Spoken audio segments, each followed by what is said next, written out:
evening, folks. This is Political Pistachio Radio, and I am your host, Douglas V. Gibbs. And tonight's interview will be Bob Chapman. Bob Chapman is a return guest.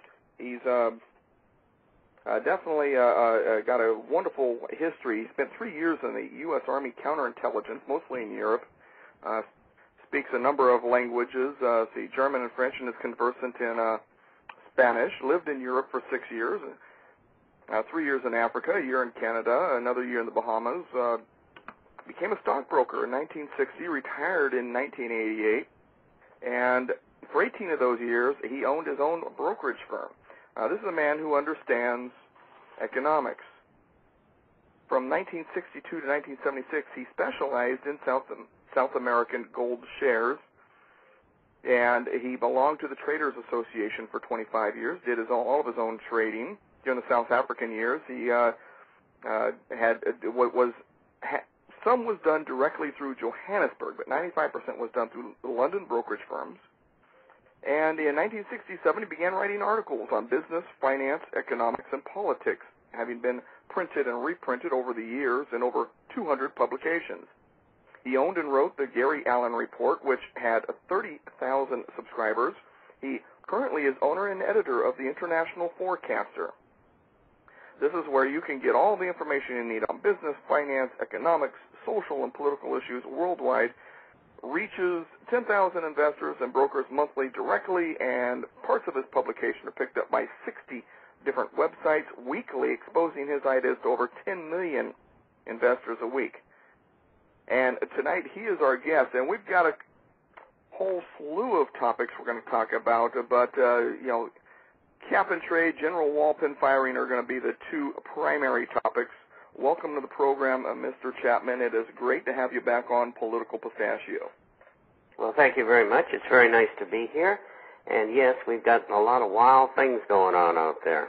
I tell you, I have folks that I know outside the show, and they say, gosh, Doug, with what's been going on, I bet you have a lot to talk about on your radio show. And my answer is, you don't even know the half of it. Well, let's talk about the cap and trade. Now, it just passed the House, and really 4 votes made the difference if you look at it. That's right. 4 votes. And all of the phone lines going into all the congressional offices, both in states as well as in Washington, and all the lines going into the House were jammed. People were so irate over what was going on. Fortunately, we have a chance to stop this thing in the Senate. The bottom line is, what it's going to do is, just for starters, the price of your gasoline is going to go up 77 cents a gallon, and that's a projection by the oil companies themselves.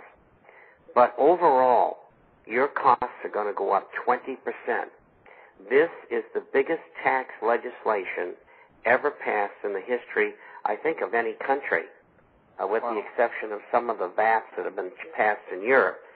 And so, what this was passed for was not to do away with gases, not to do away with extra CO2. It was passed in order to raise money from the public in a subtle manner. Selling it as something else, but it's really a tax initiative. And part of that money is going to go to the IMF and the UN. And they haven't told you that yet. But those two entities have been planning this for, I can hark back to an article in late 1966 in Foreign Affairs, which is the House organ of the Council on Foreign Relations, where David Rockefeller told us they were going to do exactly this. And they also were going to do free trade and globalization, which led to offshoring and outsourcing. And I wrote about that in 1967 in the American Mercury, and everybody thought I was insane. Nobody reads Foreign Affairs except intellects and people who are involved in the CFR, the Trilateral Commission, or the Bilderberger Group. And so this has been a long time coming. This just didn't happen yesterday. And it is disastrous for the country. It'll increase taxes $1 trillion a year. just in the United States, and it will cost 5 million jobs within 2 years. Spain just went on this program about 4 or 5 years ago. It's been an utter disaster. A report came out 2 weeks ago saying just that. And the president says he's using that as a model. This shows you how far off base he is. And they said almost all the green jobs that were created are no more, and millions of people have been put out of work. And folks don't realize what this affects, because you're talking energy costs going up, and you're talking fuel prices going up. Energy costs going up, well, that's going to increase the cost of manufacturing, and fuel prices going up, that's going to increase the cost of transportation, transporting the goods. So we are not only going to see taxes going up all across the board, we are going to see prices of everything, the cost of living going up across the board. So you're going to have less money in your pocket because it's been taken by the government, and more increased prices. So, and then of course we've got the weakening dollar with the fiat money that's being tossed into the system. So really, this is a recipe for an economic disaster. Well, you're right, and the cost of power is going to double.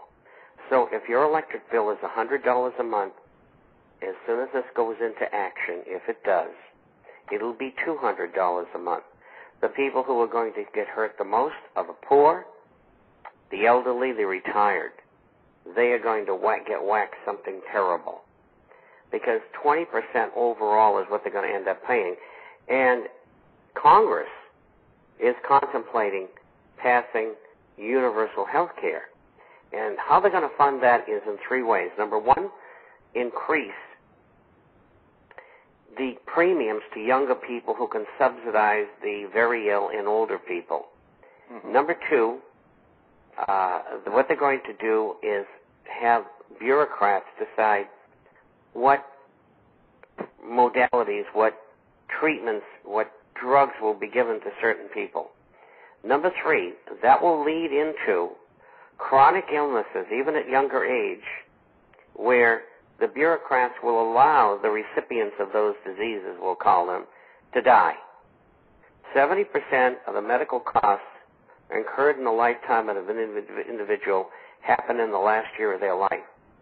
The minute they find out that Bob Chapman has got XYZ and he's going to be dead in a year, they'll just pull the plug. So that's called euthanasia, and that's what I've named that bill, the Obama euthanasia bill. And the last thing that they're going to do is institute a VAT, value-added tax, and that is a tax at every stage of service or production. What it works out to is 20%. So let's say that you and your wife are in the 24% bracket. Let's say you pay 4% to the state. That's 28. You get Social Security taking you up to 33. You get 20% on top for medical. That's 53. And then you get 20% for cap and trade. You're in for 73% plus state sales taxes and real estate taxes, taking you to 80%. And these people in the foundations, the group of 30, the group of 300, the Bilderbergers have been talking about 80% taxation for America for the last 40 years, and it's here. And it's here. And folks, I know you hear the words Bilderberger and all that, and you go, whoa, wait a second. Isn't that conspiracy theory stuff? This is something that's interesting. And last time you were on the program, I mentioned this. I read what really got me interested in what's been going on and in politics. One of the things that got me interested in it anyway was the book called The Unseen Hand by A. Ralph Epperson. And what's interesting is yesterday's conspiracy theory is today's headlines. This is really no surprise to a lot of people. Well, Mr. Epperson was a client of mine when I was a stockbroker. And it's a wonderful book. There's also The Creature from Jekyll Island by G. Edward Griffith, which is all about the formation of the Federal Reserve, and Secrets of the Federal Reserve by Eustace Mullins. Both of them are excellent books about the Fed. And there's many other good books been written. I don't want to go into them all, but, it only takes one book. 50 years ago, I read Pawns in the Game by Commander Guy Carr, and it opened my eyes up. It came just at the time that I was leaving counterintelligence, and I knew something was dramatically wrong, and that's why I didn't stay in and work for NSA or CIA, because it was disgusting what I saw, at least from my viewpoint. And I read that book, and then I talked to some people who I knew, and they said, oh, this is what's going on, and they told me. And from then on out, I've been doing this for 50 years, informing people of what these evil people are doing.